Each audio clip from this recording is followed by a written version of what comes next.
നമസ്കാരം. കെ.എം. അബ്രഹാമിനെതിരെ ജോമോൻ പുത്തമ്പുരയ്ക്കൽ കൊടുത്ത കേസിൽ ഹൈക്കോടതി 2015 കേസ് കൊടുക്കുന്നത് എന്ന് ആലോചിക്കണം. വിജിലൻസ് അന്വേഷണം കഴിഞ്ഞതിന് ശേഷം ഹൈക്കോടതിയിൽ കഴമ്പുണ്ട് എന്ന് കണ്ടെത്തിയിട്ടുണ്ട് എന്നുള്ള നിലയ്ക്ക് CBI അന്വേഷണം പ്രഖ്യാപിച്ചിരിക്കുന്നു. സിംഗിൾ ബെഞ്ചിൽ നിന്ന് കെ.എം. അബ്രഹാമിന് ഡിവിഷൻ ബെഞ്ചിലേക്കും സുപ്രീം കോടതിയിലേക്കൊക്കെ പോവാം. അത് അദ്ദേഹത്തിൻ്റെ അവകാശമാണ്. നമ്മൾ ഇപ്പോൾ പോക്സോ കേസിൽ ഇവർ ഹൈക്കോടതിയിൽ പോയ പോലെ ഇനി അത് കഴിഞ്ഞാൽ കേരള സർക്കാരിനും പോവാം. അതൊക്കെ അവകാശമാണ്. എല്ലാം ഒരു കോടതിയിൽ നിന്ന് അവസാനിക്കുന്നില്ല. അൾട്ടിമേറ്റ് സുപ്രീം കോടതിയാണ് ഇപ്പോൾ വിധി പറഞ്ഞത്. ഗവർണർമാരുമായിട്ട് ബന്ധപ്പെട്ടിട്ട് അവർ ബില്ലുകൾ തടഞ്ഞു വെക്കാൻ പാടില്ല. ഈ രാഷ്ട്രപതിക്ക് വരെ 3 മാസത്തെ സമയപരിധി നിശ്ചയിച്ചതിൻ്റെ പേരിൽ കേരള ഗവർണർ വരെ സുപ്രീം കോടതിക്ക് എതിരെ പറയുന്ന ഒരു കാലത്താണ് അബ്ജോദ്, ഏഷ്യാനെറ്റിലെ അബ്ജോദിനോടാണ് അബ്ജോദ് നമ്മൾ സംസാരിക്കുന്നത്. കാരണം കോടതികൾക്കെതിരെ പറയാം എന്നുള്ളതാണ്. അപ്പോൾ കെ.എം. അബ്രഹാം ജോമോൻ പുത്തൻപുരയ്ക്കലിനെതിരെ, പൊതുപ്രവർത്തകൻ എന്നുള്ള ലേബലുള്ള ജോമോൻ പുത്തൻപുരയ്ക്കലിനെതിരെ ഒരു പരാതി കൊടുത്തിട്ടുണ്ട്. ആ പരാതി നിലനിൽക്കില്ല എന്നുള്ള ആർഗ്യുമെൻ്റ് ആരുടെ അടുത്ത് പറഞ്ഞു? ഏഷ്യാനെറ്റിൻ്റെ അടുത്ത് പറഞ്ഞു. ഏഷ്യാനെറ്റ് അത് തന്നെ പറയണം, അയ്യോ ഞങ്ങൾ പറഞ്ഞു അതിനി നിലനിൽക്കില്ല, പരിഹാസം ചേർത്തിട്ട്. ആരാണ് പറയുന്നത്? മുണ്ടൽക്കൈ ചൂരൽമല ദുരന്തത്തിനുമായി ബന്ധപ്പെട്ടിട്ട് കേന്ദ്ര സർക്കാർ പറഞ്ഞതനുസരിച്ച് ഒരു എസ്റ്റിമേറ്റ് കൊടുത്തപ്പോൾ ആ എസ്റ്റിമേറ്റ് കോടതിയിൽ കൊടുത്ത എക്സ്പെൻഡിച്ചർ ആണെന്ന് പറഞ്ഞ്, കണക്ക് കൊടുത്താണെന്ന് പറഞ്ഞ് വ്യാജ വാർത്ത ചെയ്ത ഏഷ്യാനെറ്റ്. ഓക്കെ, നമുക്കൊന്ന് കേൾക്കാം.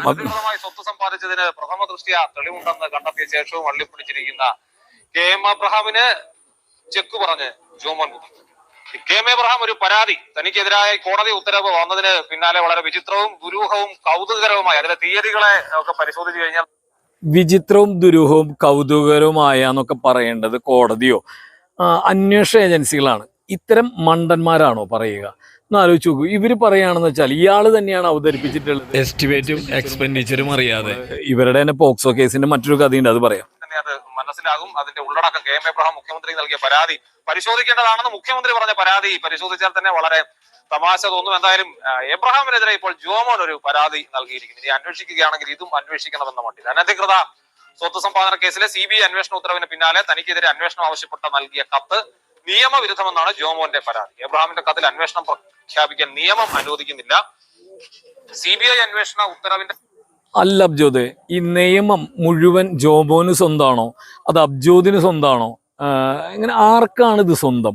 അദ്ദേഹം അത് കൊടുത്തു, അതിൻ്റെ നിയമ നടപടികൾ കഴിയട്ടെ. എനിക്ക് ഓർമ്മ വരുന്നത് നിങ്ങളുടെ ചർച്ചയിൽ തന്നെയാണ്. പണ്ട് വിനു വി ജോൺ നമ്മുടെ സ്വപ്ന സുരേഷിനെതിരെ ഗൂഢാലോചന പരാതി എടുക്കുമ്പോൾ വിനു വി ജോൺ പറയുന്നത് കേരളത്തിലെ പോലീസിനൊന്നും വിവരമില്ലെന്ന്.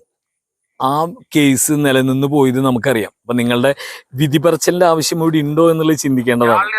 ജഡ്ജി അടക്കം പങ്കാളികളായ ഗൂഢാലോചനയാണെന്ന് വായിക്കേണ്ടി വരും, വിശാലമായി വായിച്ചാൽ. അതുകൊട്ടെ, ഇപ്പോൾ ജോമാൻ ഇങ്ങനെ ഒരു പരാതി കൊടുക്കുമ്പോൾ ഇനി മുഖ്യമന്ത്രിക്ക് ഏകപക്ഷീയമായി കെ.എം. അബ്രഹാമിന്റെ മാത്രം പരാതിയിൽ ഒരു അന്വേഷണം പ്രഖ്യാപിക്കാൻ കുറഞ്ഞപക്ഷം സാധാരണ യുക്തി കൊണ്ട് കഴിയില്ല. എന്താ അത് കഴിയാത്ത? പ്രധാനപ്പെട്ട പോയിന്റ് അത് എന്ത് പോയിന്റ്? അത് പറയുന്നത് KG കമലേഷ് തന്റെ പക്കലുണ്ട്, അത് പരിശോധിച്ചു വരികയാണെന്നാണ് മുഖ്യമന്ത്രി കഴിഞ്ഞ വാർത്താ സമ്മേളനത്തിൽ പറഞ്ഞത്.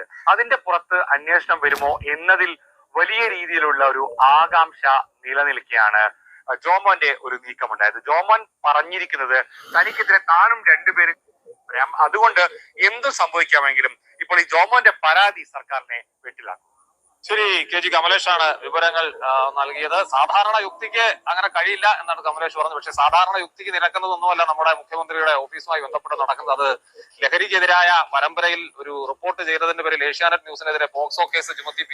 അതെങ്ങനെയാണെന്ന് പറയാം അബ്ജോദെ, അറിയാണ്ടല്ലേ എന്ന് വെച്ചാൽ ഒരു കോടതിയിൽ നിന്ന് നിങ്ങൾ സാമാന്യ നിലയ്ക്ക് രക്ഷപ്പെട്ടു.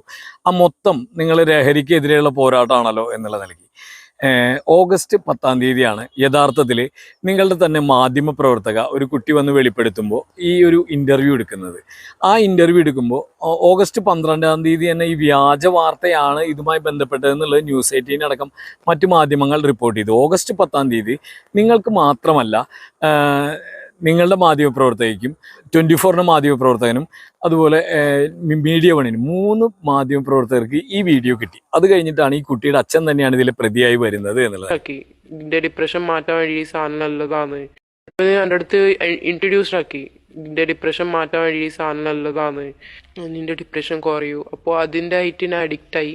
ഇവന് എൻ്റെ അടുത്ത് ഇൻട്രൊഡ്യൂസ് ആക്കി, നിന്റെ ഡിപ്രഷൻ മാറ്റാൻ വേണ്ടി ഈ സാധനം നല്ലതാണ്, നിന്റെ ഡിപ്രഷൻ കുറയൂ. അപ്പോൾ അതിൻ്റെ ആയിട്ട് ഞാൻ അഡിക്റ്റായി. ശബ്ദം മാത്രം വെച്ച് മറ്റൊരു കുട്ടീനെ വെച്ചാണ് ഈ വീഡിയോ ചെയ്തത് എന്നറിയാനായിട്ട് പാഴൂർ പഠിപ്പുര വരെ പോകേണ്ട അബ്ജോദ്. ഈ മെൻ്റൽ ടോർച്ചർ ഇവൻ ഭയങ്കര കൊടുത്തിട്ട് ഞാൻ സാധനത്തിൻ്റെ ഭയങ്കര അഡിക്റ്റായി. ഈ മെന്റൽ ടോർച്ചർ ഇവൻ ഭയങ്കര കൊടുത്തിട്ട് ഞാൻ സാധനത്തിന്റെ ഭയങ്കര അഡിക്റ്റായി. More 10 girls are trapped like this. More 10 girls are trapped like this. Once he was so angry that നിർമ്മിച്ച വാർത്തയുടെ വസ്തുത എത്രയേ ഉള്ളൂ എന്നുള്ളത് ഓഗസ്റ്റ് 12-ാം തീയതി തന്നെ മാധ്യമങ്ങൾ റിപ്പോർട്ട് ചെയ്തിട്ടുണ്ട്. അതും നിങ്ങൾക്കറിയില്ല. നവംബർ 4-ാം തീയതി നിങ്ങൾ സംപ്രേഷണം ചെയ്ത പരമ്പരയിൽ ഈ കുട്ടിയുടെ വോയിസ് വെച്ച് നിങ്ങളുടെ തന്നെ ഒരു കുട്ടീനെ വെച്ച് നൗഫൽ ബിൻ യൂസഫ് എന്ന് പറഞ്ഞിട്ടുള്ള വീഡിയോ ചെയ്തു. നിങ്ങൾ മാധ്യമപ്രവർത്തകനാണ്, കുറച്ചൊക്കെ ചങ്കൂറ്റുണ്ടെങ്കിൽ ഈ 2 വീഡിയോയും ഞങ്ങളിതാ ഇന്നത് ഈ കുട്ടീനെ രണ്ടാമത് കൊണ്ടുവന്ന് ഞങ്ങൾ ചെയ്തതാണെന്ന് പറയാനുള്ള ഒരു ധൈര്യം ഉണ്ടെങ്കിൽ കാണിക്കും. പോക്സോ കേസിൻ്റെ യഥാർത്ഥ മൂല്യങ്ങൾ അറിയാതെ ഒരു കോടതി വിധി പറഞ്ഞു എന്ന് വെച്ചാൽ, ഇനി മറ്റൊരു കാര്യം പറയാം. കിഫ്ബി കേസുമായി ബന്ധപ്പെട്ട് നിങ്ങൾ എന്തോരം റിപ്പോർട്ട് ചെയ്തു തോമസ് ഐസക്കിനെതിരെ.